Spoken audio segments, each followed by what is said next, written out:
Hello, everybody. Good morning. Happy Tuesday. Welcome back to another Aligned to the Truth Tuesday. My name is Danielle Gray. I am a mindset and manifestation coach, spiritual teacher, and transformational mentor, elevating you to align with your highest and best self so that you can manifest a life that you love. Welcome back to the group. Welcome back to my channel if you're watching on YouTube, and welcome back to my podcast if you're listening to me on the You Can Manifest podcast. I normally do these lives every single Tuesday, but for the last few weeks, I did a free 5-day alignment workshop that took up one of the Tuesdays, and then the following Tuesday, not only was I very sick, but I wanted everybody to get caught up on the replays from the workshop. And then last Tuesday, I got to take advantage of one of the amazing benefits of working for myself and being an entrepreneur and being my own boss. And my husband and I kind of piggybacked on a little kindergarten nature walk down to the park near the school. So I missed last week. And quite honestly, I'm still sick. I think I might actually have a sinus infection or something, but that's beside the point. I wanted to come on here and talk to you guys about something that's really, really important. And it was actually requested by several people. One of the girls in my Alignment U program suggested I talk about this. And then last week when I wasn't live, I asked, what would you like me to talk about next week or on an upcoming episode? And it was suggested that I talk about a little bit more about upper limits and what that looks like and what it feels like when you're hitting a glass ceiling. How can you identify when you're doing it? How do you mitigate it? What do you do? What do you, all the things. So that's what we're going to talk about today, because it is so important. So first and foremost, if you have not read the book, The Big Leap, go and do that immediately. Okay. There's even free copies of the PDF available online. You need to read this book. Okay. And basically, let's just get right into it. So when we are manifesting new things into our life, when we are aligning to newer versions of ourselves, because remember, the only reason you don't have what you're manifesting right now is because you are not a vibrational match for it yet. Okay.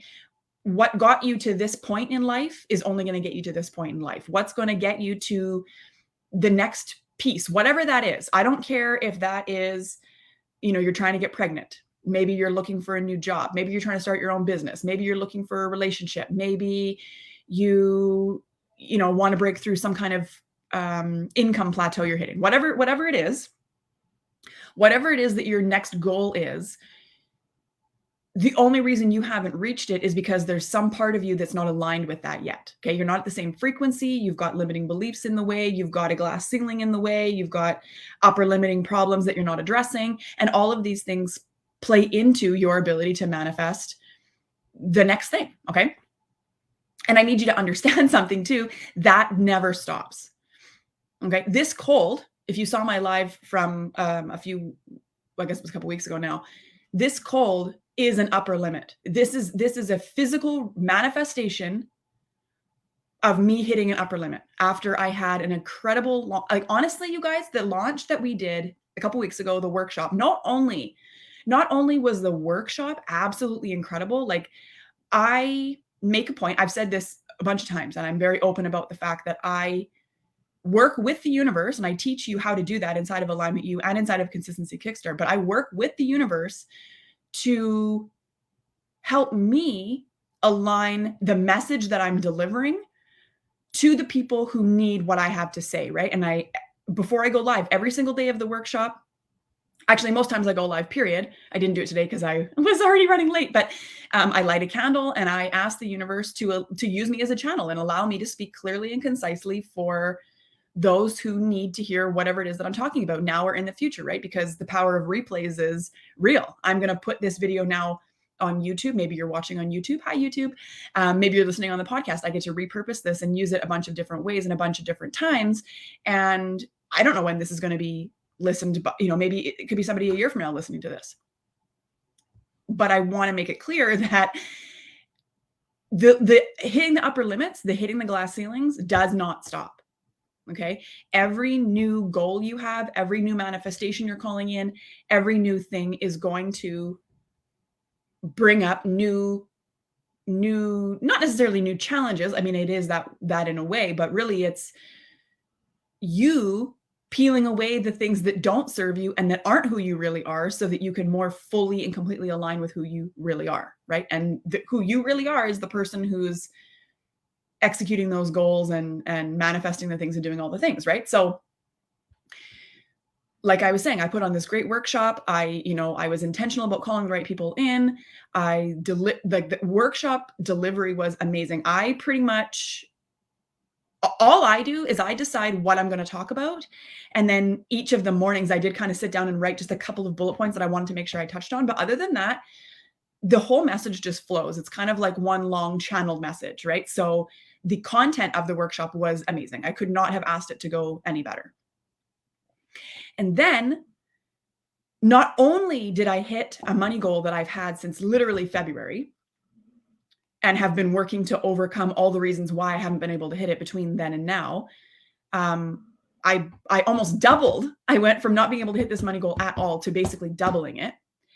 And things that I did not expect to happen happened, including, like, I did not go into the launch thinking that I was going to have any current clients have any interest in the offers or renewing or anything. I figured I was only going to be talking to new clients, but I actually had 3 current Alignment U clients renew early. Like the first one to renewed only 2.5 months early, which, that kind of made sense. It is kind of around this time, coming up to about the 3 months left with me mark, I do start thinking about, okay, let's make sure that we're making the right progress. Let's make sure that if this client decides to go, that she leaves with what she came in wanting for the first year.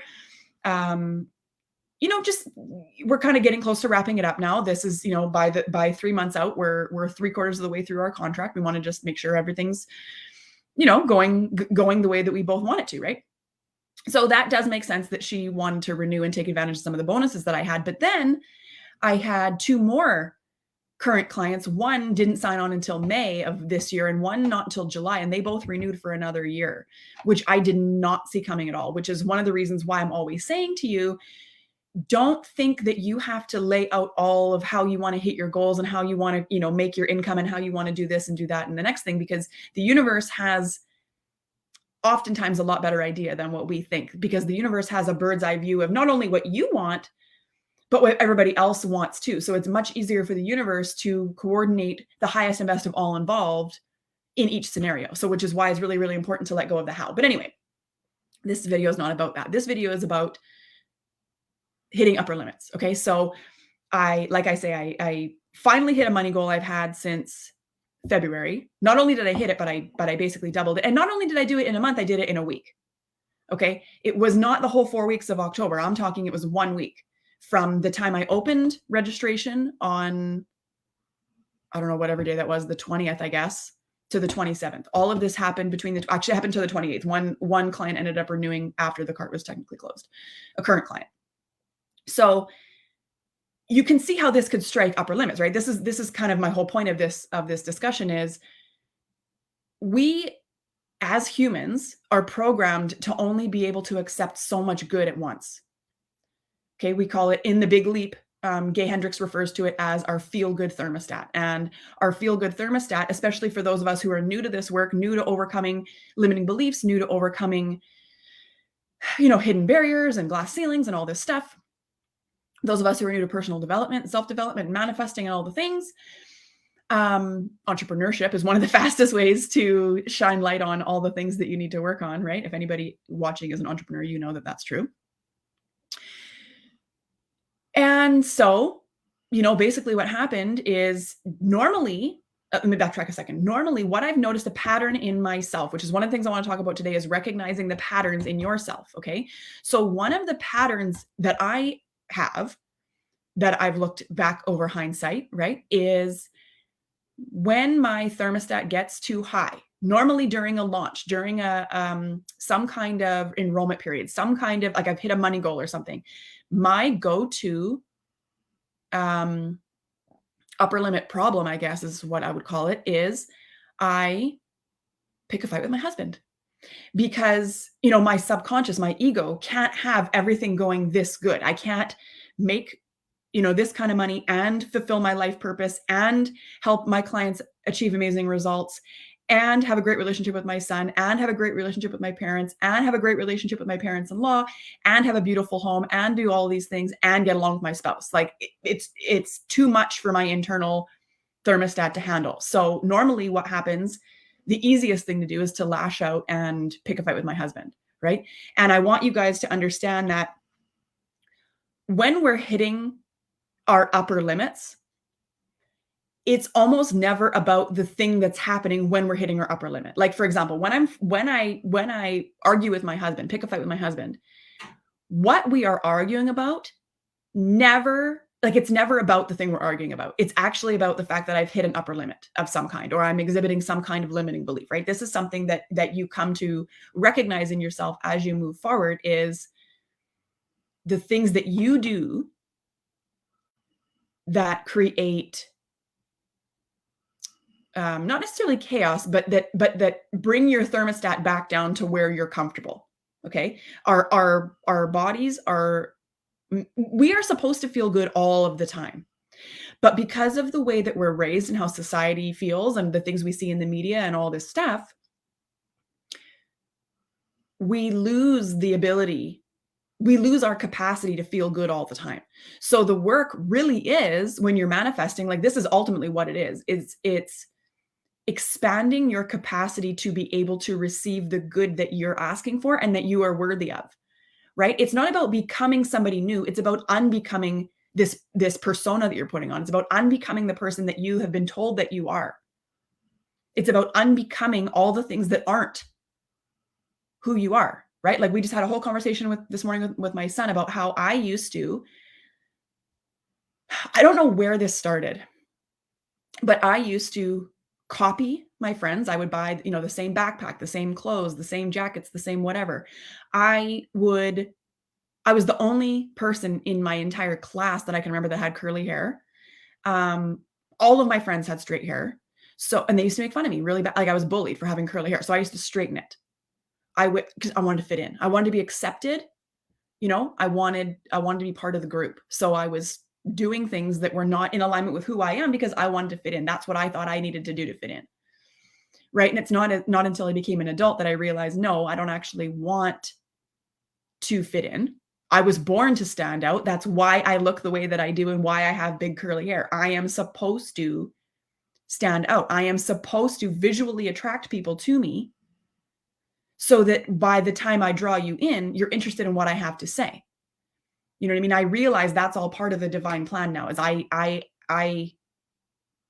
look the way that I do and I have the hair that I have and I'm loud like I am and I take up a lot of space like I do because that's part of my mission. I am supposed to do all those things. Okay, that's part of it. How can I make the impact that I'm supposed to make and empower women all over the world to fulfill their life purpose and create their ripple effect if I don't stand out? If I don't draw people's attention in, who's going to listen to what I have to say, right? So I realize now that that's all part of it. And my entire life, I have been hiding under glass ceilings and hidden barriers and limiting beliefs around that to keep myself small. But then what starts to happen is the universe knows, okay? The universe knows what you are meant to do. Your higher self knows what you're meant to do. Even your ego knows what you're meant to do. And your ego and your higher self are always fighting. Okay. And that's where anxiety comes in. Because I was busy trying to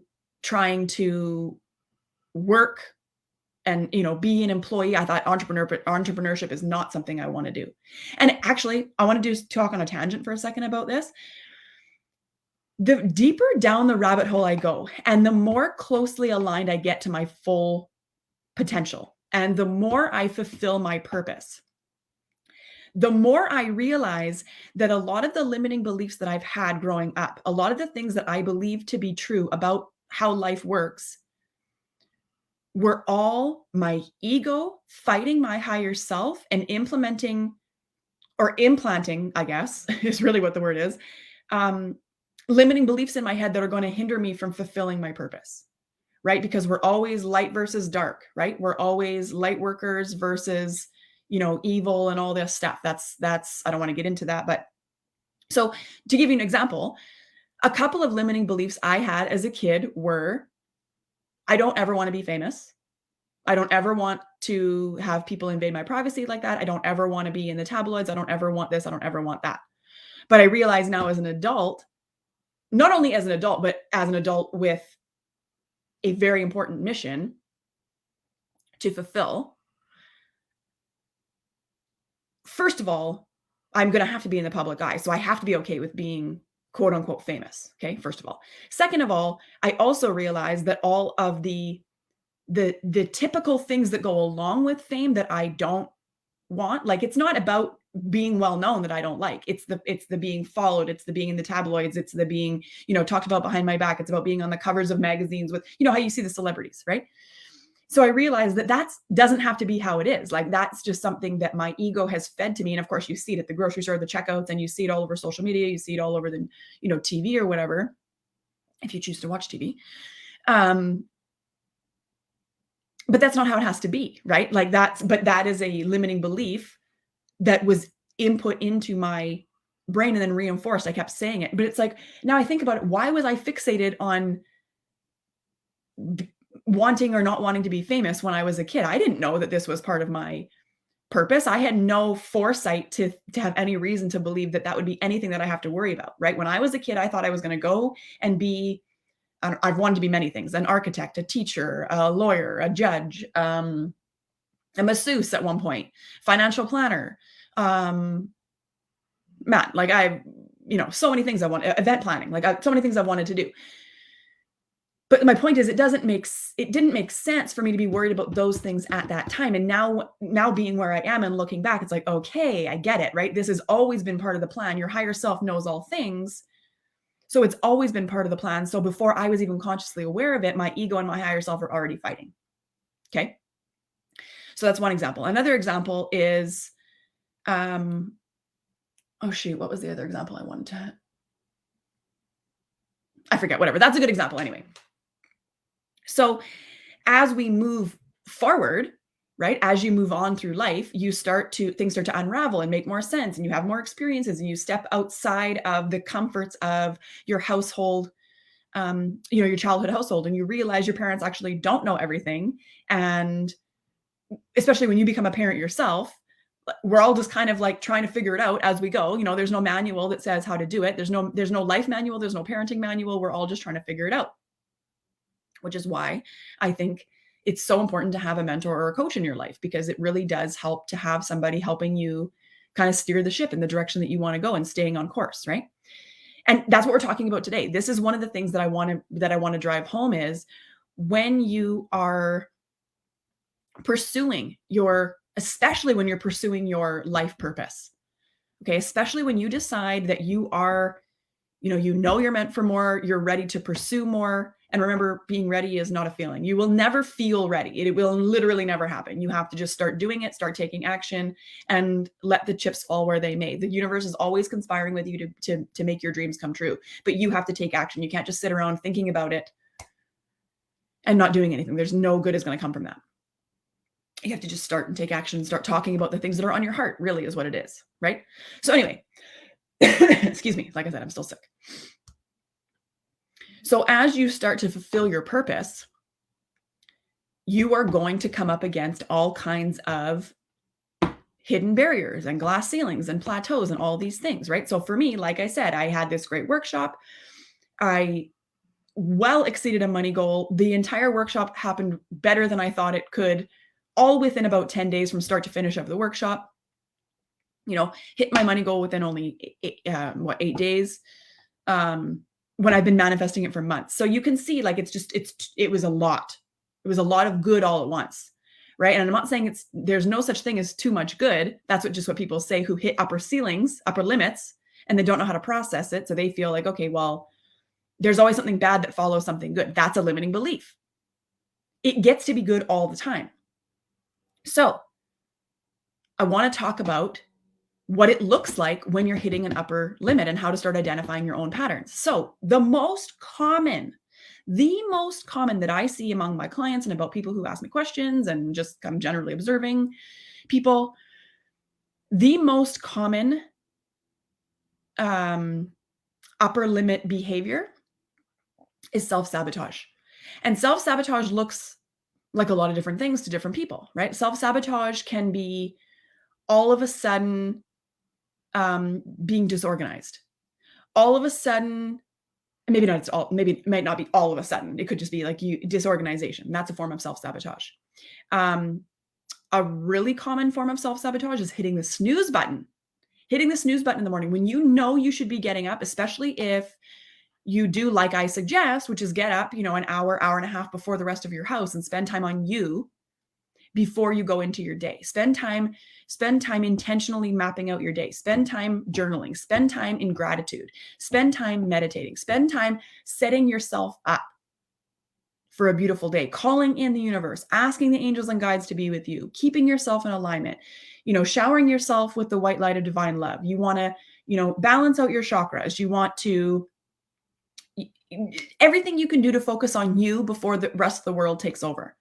Okay. The more consistently you can do that, the better your life will flow. I promise you. And that's a lot of what we're doing together inside of Consistency Kickstart and inside of Alignment U and all the other things. So hitting snooze, especially when you know that you should be getting up, even if you're just hitting snooze so that you can lay in bed for 5 more minutes and then you end up rushing through your morning, like, why do we do this to ourselves? That is a classic self-sabotage move. Stop hitting snooze. You hit snooze on your alarm, you're hitting snooze on your dreams. Okay. Mel Robbins, I think it was, said that, and it's just always stuck with me. If you're hitting snooze on your alarm, you're hitting snooze on your dreams. And I am not about to hit snooze on my dreams, right? Another way that it looks like self-sabotage is being too tired in the evening to do something, especially if you've put off the thing until the evening. Like, let's say you have kids and you're like, okay, well, you know what? The day's been busy. I will put off my gratitude and my journaling until after, the little one goes to bed. But then you fall asleep while you're putting the little one to bed. I know, because I've done this, right? I'm speaking from experience all of the time. I'm speaking from experience. Okay. Things that I've overcome, things that I've witnessed, things that I know. So if you consistently put things off until after the little one goes to bed, but then you're consistently falling asleep when the little one goes to bed, you are self-sabotaging yourself. So you need to question why am I doing this to myself? Why do I consistently put things off to the evening that I know damn well I'm not going to have the energy to do? Because nothing else has changed. I'm not eating better. I haven't had a nap in the afternoon. It's not like nothing else has changed. So why do I expect all of a sudden tonight I can stay up later? You know what I mean? Like, that's stupid, right? So really think about it. Really think about these things. Why am I doing this to myself? So a classic way to mitigate that, obviously, is to, obviously first, not hit snooze, right? If you really can't get up that early, then stop setting yourself up for failure, because the minute you finally do get out of bed, you already feel like shit about yourself because you're like, oh, fuck, I hit snooze. You know what I mean? And now that you've heard me say, you hit snooze on your alarm, you hit snooze on your dreams. Now that's going to play in your head. You're going to go, oh shit, she was right. And then you're going to feel crappy. And now your whole day is set off on the wrong tone because you woke up feeling shitty, because you hit your own glass ceiling instead of stepping up and doing what you needed to be doing. Right? You have to lead yourself. Okay? So then if you're having trouble staying up late, like, why are you putting it off to the afternoon then?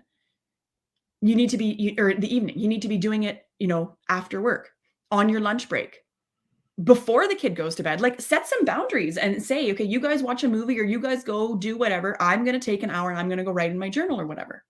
Like, it's important. This is not like magical woo-woo, like I need 5 minutes a night to do a manifesting ritual. No, this is setting yourself up for success. You need to be consistently identifying and working through your limiting beliefs and your upper limit behaviors and all this stuff if you want to progress.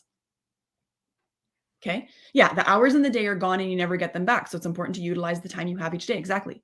We all have the same 24 hours in a day. Okay. And you've probably heard me say before, if you're new here, maybe you haven't. There was a time we went through a very, very bad financial period and I had to go back to work while I was trying to get my coaching business off the ground. We were in the financial turmoil because I was trying to get my coaching business off the ground and I refused to do anything about it except push about it the wrong way, which is, again, why I know all of these things. I learned from experience, which I'm trying to save you from learning from experience the same way I did. So when I was working, well, guess what? My dreams don't just go out the window because now I have a job. Now I've got more things to do in the day. And then right when I started this new job, my husband went off to military training. So now we went from both being home all the time and having all this time to do all of this stuff, which I wasn't utilizing because I was hitting all kinds of upper limits because I didn't feel worthy of having the business and the success and the whatever, right? Imposter syndrome, et cetera, and so on. So we went from having all the time in the world and not utilizing it, just totally pissing it away, to now I have to be at work 8.5 hours a day. I've got to get my kid to daycare first. My husband's not even home. He's out like across the country at military training. I can hardly even speak to him. We could talk on the phone for like 15 minutes a day or something. But that's when I really kicked it into gear and I thought, shit, I've done this to myself. So I started getting up 4:44. I got 4:44. I would start the day with journaling or meditating or whatever. Like my personal routine kind of evolved a little bit as I went through. But nonetheless, there was business stuff getting done in the morning, because another thing that I've heard from many successful leaders is that we only have the capacity to make so many good decisions a day. I don't know. I think the number is like 30 or something. So if you think that I'm going to go to work and waste my good decision making on somebody else's business, like, no, I'm going to sit there and I'm going to do the things for my business first, so that I'm using the best of my juices on my own business, because I'm not going to be at this job very long. This is not a career for me. I'm going to bridge the gap financially. I'm going to bring in money from somewhere else with a steady paycheck that I know I can count on while I'm focusing on getting my own business. Okay. So I was getting up early. Then I was going to work. Then I would go and I would drive at lunch in my car. I would drive to a local, parking lot, grocery store, pull over on the side of the road, whatever, eat my lunch, work in my car, take meetings, do whatever, talk to my assistant, whatever it is. And then after work, I would come, live here once. I would do, journaling in the evening before I went to bed, like whatever needed to be done. I was making sure that I was prioritizing those things, because if you don't prioritize those things, nobody else is going to prioritize them either. So that's another way that we self-sabotage ourselves, is not prioritizing the things we know we need to get done. I've heard multiple people say, if it's not in your calendar, it doesn't exist. Like, it's not happening. So if it's important to you, put it in your calendar and make sure you're carving the time out for it. That's a very classic self-sabotage move, is having all these things kind of, yeah, I'd like to do this. Yeah, I want to watch this workshop. Yeah, I want to watch that workshop. Case in point, if you signed up for the 5-day workshop, but then didn't see the replays, I promise you 1000%, it was not written on your calendar. It was not in your phone. You didn't have reminders set. Like, it was not a priority for you. And that's fine. It doesn't matter. I'm just saying that's a classic example of self-sabotage. Your higher self leads you to a workshop or to a free training or to a whatever. And then your ego gets in the way and sabotages your progress by having you not put it in a calendar, or you manifest some scenario like being sick or having somebody else get sick. So you got to tend to them. So you can't focus on what you needed to focus on, right? That's a classic self-sabotage move, is not writing it down. You have to prioritize the things are important to you. And on the flip side of that, the things that are important to us always get done because we prioritize them, right? And yes, that is why it is so important to love what you do. And that's why my mission is to make sure that you are doing something you love to do. Everybody on this planet has a soul mission, has a life purpose, has a ripple effect to spread in whatever way that looks like for them. For me, my ripple effect is supposed to be big. For some people, it might be small. For some of you watching, your ripple effect might just be breaking generational curses and, the lineage, whatever, Madhu, and setting your kids and future generations up for success. That is an amazing ripple effect. Okay. Just today, my husband and I I kind of just walk behind him, but we pick up garbage on the way. Again, he picks up garbage on the way to and from school on the dry days, on the school grounds. Today, we went all the way down to the park and around and picked up garbage all around there. And a mom comes up to us today and she kind of smiles and she's like, my son said to me last night, can we get some garbage pickers like that man at school? Can I have them for Christmas? Can I have them for Christmas list? And yeah, of course, So now this mom and her kid are obviously going to go out and pick up garbage as well. Right. And we were down at the park. There was a bunch of people said, thanks so much or whatever. And it's like, yeah, you're very welcome. The ripple effect, even if they don't go and pick up garbage, they have seen it in action. They've seen a good deed being done, and they're more likely to go out and do a good deed for somebody else. Right. I also I didn't really advertise this fact, and it wasn't really important that I do that. But one of my goals for my October launch was that 10% of the money that I made was going to go to Dominic's school. They're putting in a new playground, and they're about 50,000 short from putting this playground in. So I want to make an impact. I don't want to just buy chocolates and a percentage goes. I want to like hand over some money, right? Like I want to donate 10% of what I make. I think that's an important thing to do. And I'm very, very grateful to be in the position to be able to do that. So I gave it to the school. And then so we were invited to present this check at the last PAC meeting and everything. And it was so great. And then just this morning we were walking around the school and picking up garbage, and one of the ladies who's on the PAC, kind of looks at us, and she, obviously she was on the PAC call the other day, so she knows the amount that we're donating. And then she sees us picking up garbage, and she's like, "Oh, you guys are making us look bad." Like, da, da, da, da. And my husband's like, "Well, anybody can do it. Like, it's just," we were talking specifically about the garbage, but he's like, "It's just garbage pickers. Anybody can go buy some pickers and pick up garbage. It's not, So everybody has a ripple effect to spread, is my point. And how you spread your ripple effect the most effectively is by figuring out what you're here to do and expanding fully into that unapologetically, because the people who need your ripple effect for whatever it is, can't do that if you're not willing to show up and spread your ripple effect. That's why it's so important. Okay. So what prevents us from hitting from spreading our ripple effects out, right? Like I'm saying, upper limit behaviors. Imposter syndrome. We feel like we're not good enough. We feel like, another classic one is we've grown up around a sibling or another family member that we were constantly overshadowing. So, and it's not so much about, like, for me specifically, this is one that I am overcoming, a hidden barrier to my own success. The way it's explained is, it's not so much about me feeling bad about my sister being sad that she can't do what I can do. It's about the kids. So in my case, it's about me. And I don't consciously remember doing this, but I know that it happened. Okay. So it's about me, for example, doing well or hitting some achievement or some award or getting some scholarship or something, right? And passing something more easily than my sister or whatever. And then with that achievement, looking at my mom, who's then kind of looking at my sister going, "Oh man, I wish, it's too bad that she won't achieve that. It's too bad that that doesn't happen to her." So what ends up happening is, the kids, instead of sharing all their, achievements and doing as well as they can, they dampen their own abilities, right? They dampen their own success. They play down their magic, basically, right? So that the parent doesn't have to feel that way about the other sibling, right? So you can see how that's not very good for somebody who's trying to create a massive impact in the world, right? You can see how that's a problem. And I will say, again, I know from experience and from my clients and from other people's stories and whatnot, the more impactful, like the bigger your ripple effect is supposed to be, the bigger your ripple effect is going to be.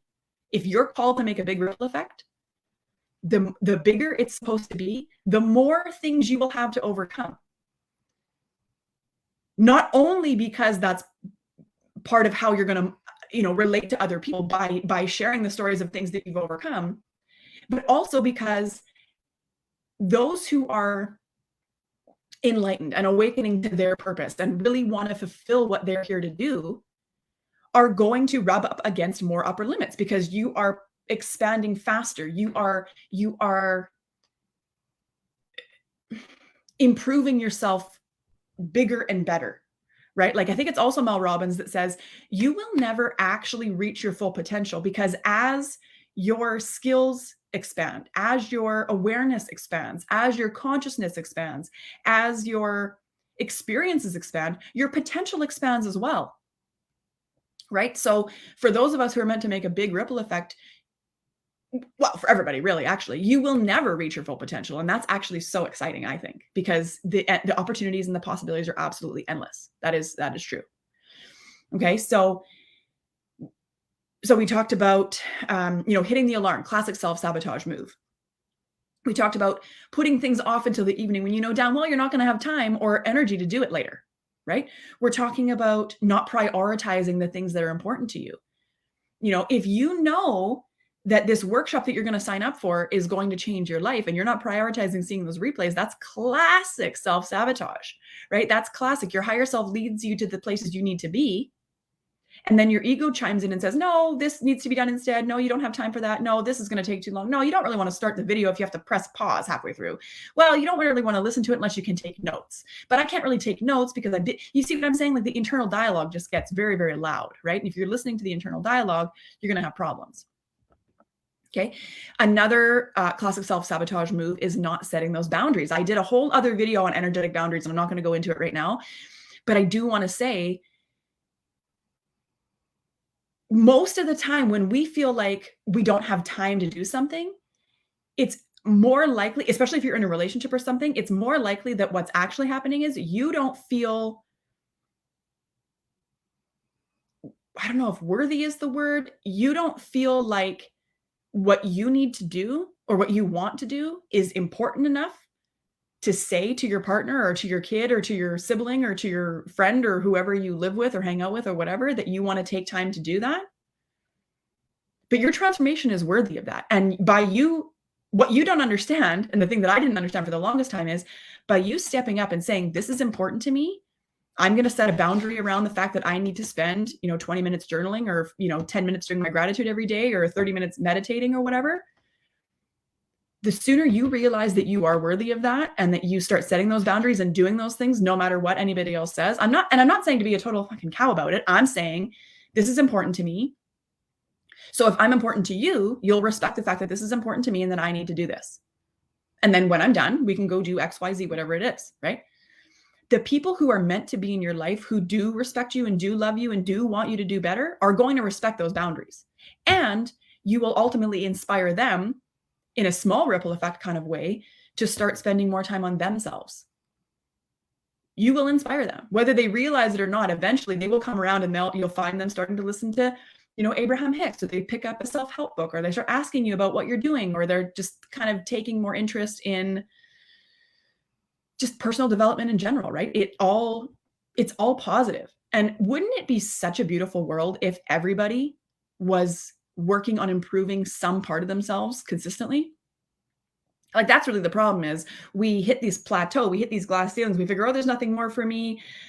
I can't do anything more. I come from this kind of family, so I'm not going to amount to anything. I only have this schooling, or I don't have schooling or whatever, so I can only be this, or my family's only ever made this much money, so there's no point in me trying to make more, or, who am I to make this kind of money? Who am I to make 6 figures a month? Who am I to make 7 figures a year? Who am I to make, whatever it is, right? Those are all just limiting beliefs. Everybody has the same amount of potential if you choose to fulfill it. We all have a ripple effect, right? And I can tell you right now, literally anything you've been through and overcome is part of your ripple effect. Okay? We are only handed things that we are capable of overcoming. And I fully believe that we're handed challenges for a reason, because we're meant to overcome them so we can inspire other people to overcome them who need the help. Right? I literally now, when I hit an upper limit, or I hit a self-sabotage thing, or some challenge arises, I'm just like, yes, you know what? Like, yeah, it's not like amazing that this is happening. Like, do I love being sick? No, it's not great. But it allows me to see where I'm hitting the upper limits. And I know that once I overcome it, it's just another piece of the puzzle that I can use to help inspire other people. Right? The more, really, the more challenge notches I have on my belt, the more relatable I can be, and the more impact I can make, and the more people I can speak to, right? The more topics I can talk on, right? So how you know when you're hitting an upper limit is, do you feel good?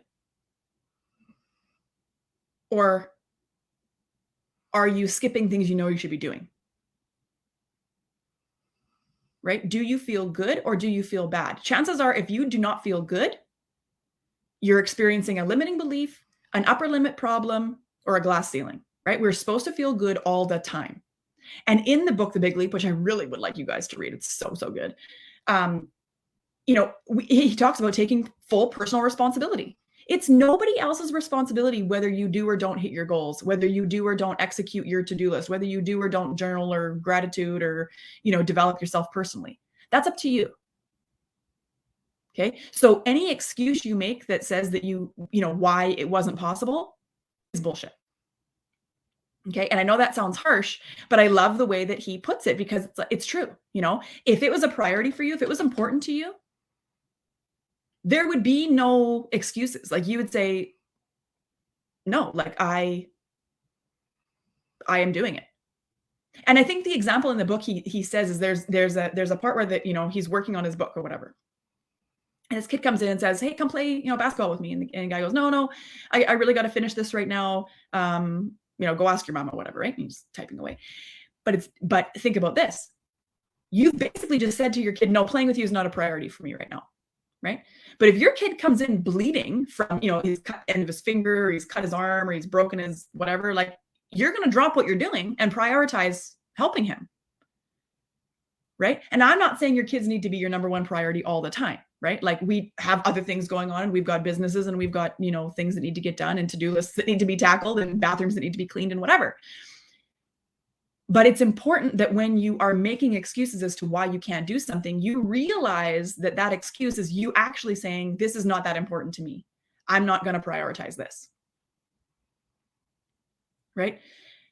And generally, that is going to kick you into a new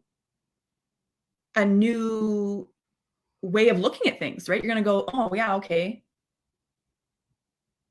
Every time you go to put something off, like if you're trying to write a book, for example, and every time you sit down to start typing something, you get a couple sentences in, you get distracted, or you can't even sit down at your computer because you've got X, Y, and Z to do. Well, you're sabotaging, you're not prioritizing your success.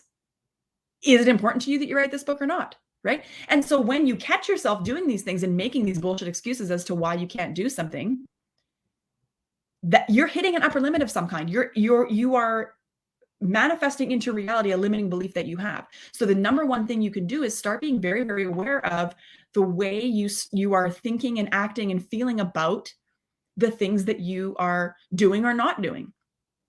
And the reasons you're telling yourself that you are or aren't doing it or can or can't do it or whatever.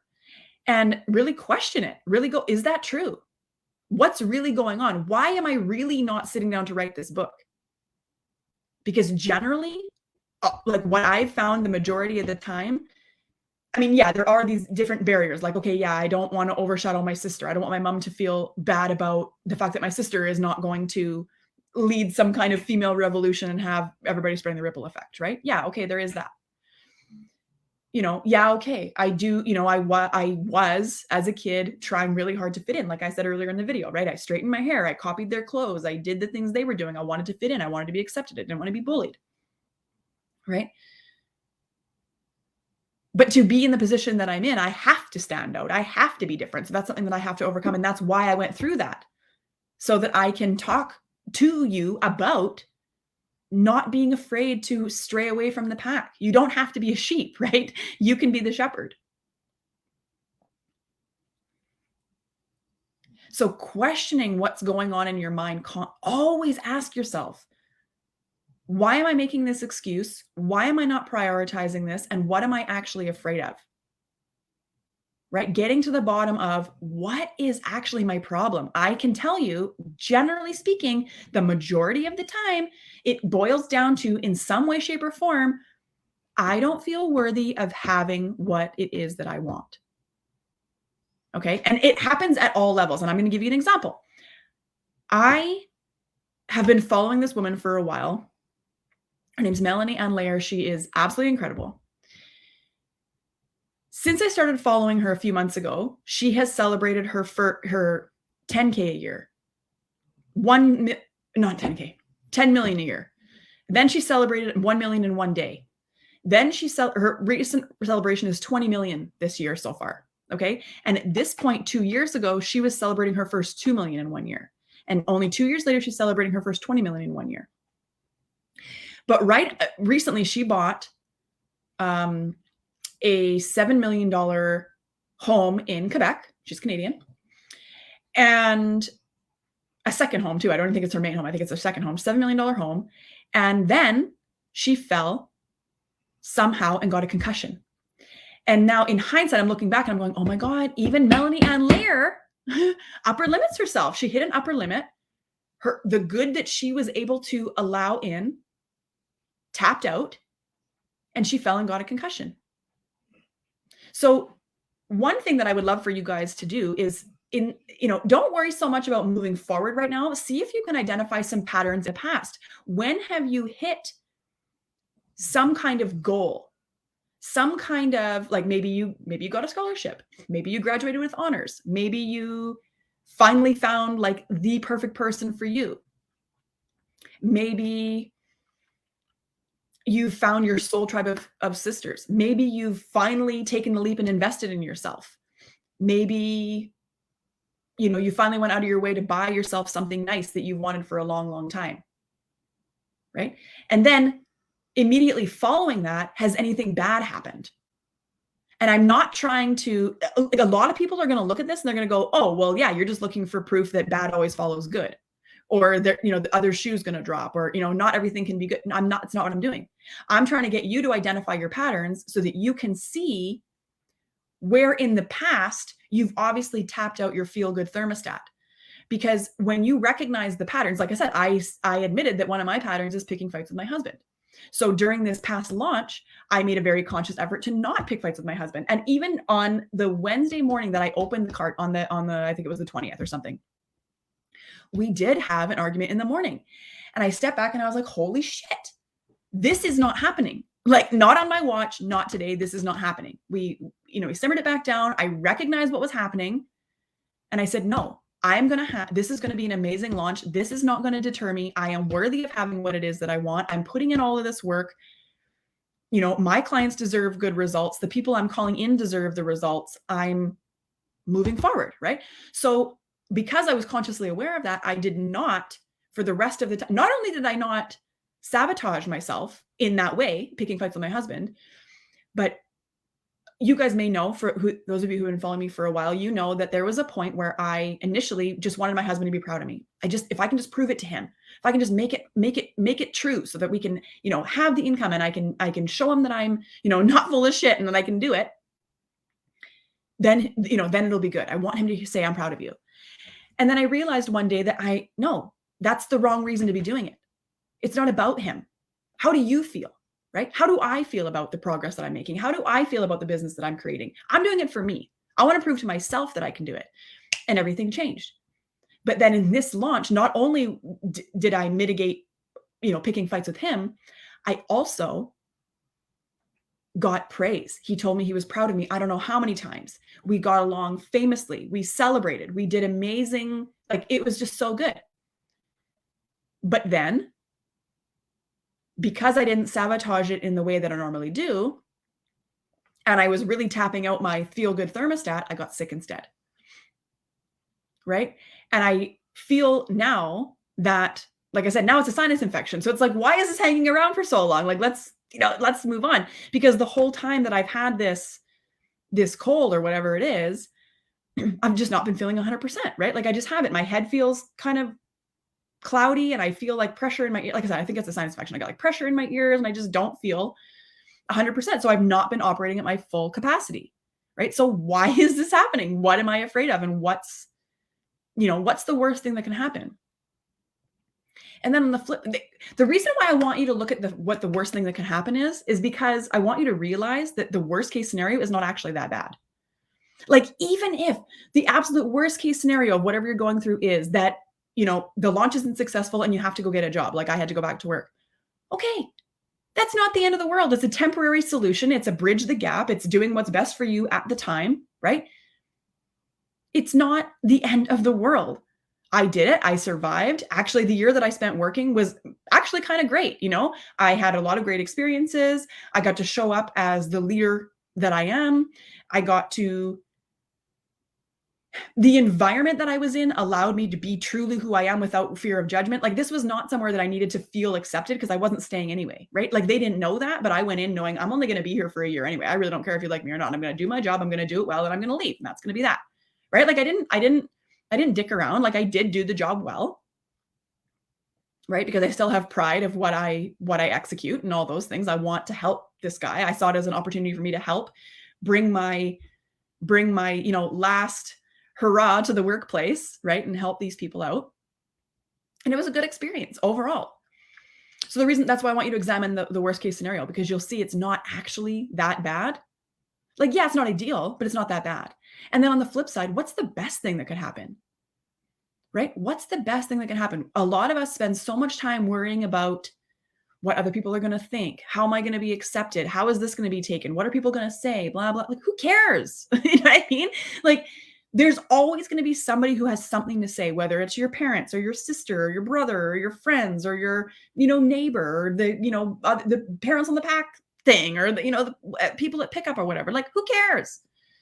There's always going to be somebody who has something to say. So if somebody's going to say something about you, no matter what you're doing, you might as well do exactly what you're meant to be doing and what you want to be doing. Like, at this point, I really could care fucking less if people think I'm a weirdo for talking about manifesting and limiting beliefs and all this. Like, I don't really care. I'm trying to help you. Like, I have the tools to make your life easier. If you don't want to listen, that's your problem, not mine. You know what I mean? I don't care. I spent way too much of my life caring what people think. Way too much time in my life trying to fit in. Like, what a waste.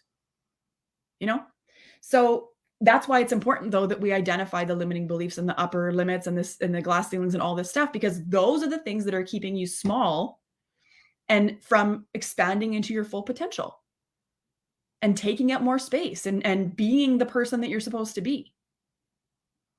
Right? And it is hard to stop caring what people think. And it's, along with imposter syndrome that I think also never goes away. There's another woman I follow. She has like an 8-figure a year business. And she said that she still once in a while feels like, what am I even doing? What am I even doing? I should go get a real job.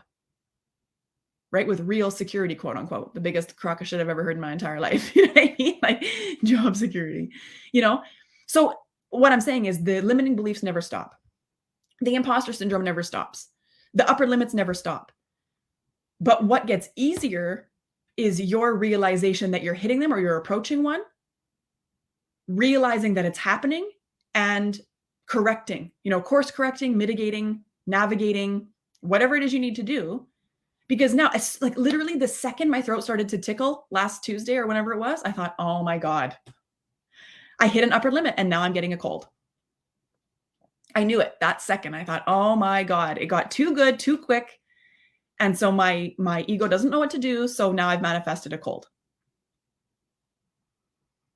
Right? Becoming hyper aware of what's going on in your mind and what it looks like for you when you hit an upper limit is so important. So like I said, look back over the last, few years, even into childhood, when things got really good, did something negative after happen? Right? That is a classic upper limit. Right? Maybe you came into a bunch of money and then all of a sudden you got all these bills too. Right? That's a classic thing that happens. People who win the lottery specifically, right? They come into a windfall of money and then all of a sudden they've got all these problems, all these people asking for money, all these bills, all this, all that, or whatever. And it's a classic entrepreneur thing too. The windfall of money. It comes in and then you piss it away. And then you can't do it again next month because you don't feel worthy of having that kind of money 2 months in a row. So now you've gone back to having no money, and then you've got money again, and then you piss it away. And then, more bills come, more all of a sudden your dog needs to go to the vet. All of a sudden this happens. All of a sudden this happens. Those are classic self-sabotage glass ceiling moves. Right? And ones that I've been through, for example, this last round, what I've really been focusing on, and even before the money actually came, right? Like before this great launch, even before that, I started practicing being somebody who has money, not who spends money, not who makes money, but who has money. Practicing being in the energy of having large amounts of money in my account, right? Feeling good about knowing that literally any bill that comes through the door, I can cover. I don't have to worry about it. I don't have to worry about making more, right? It's already there. Practicing that vibe, right? Because otherwise you come into a windfall of money. If you don't feel worthy of having that money, if you haven't practiced being somebody who has money, you will sabotage it. You will hit a glass ceiling you will hit an upper limit and you will sabotage it. Okay. So like I say, identify the patterns that are unique to you. And I would love to hear them. If you want to come back and comment here and let me know, I would love to hear them. What are your patterns? Okay. And how are you going to remind yourself of this conversation the next time you hit one of those?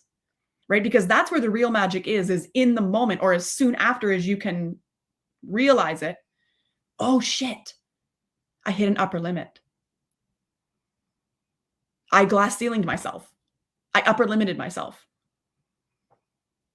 Right? And then as you do that more and more and more, it gets easier and easier to do it in the minute. Like I said, the second my throat started to tickle, I was like, here we go. You know? Or just the other day, I hate to admit it, but I have been stuck in a, workaholic kind of cycle.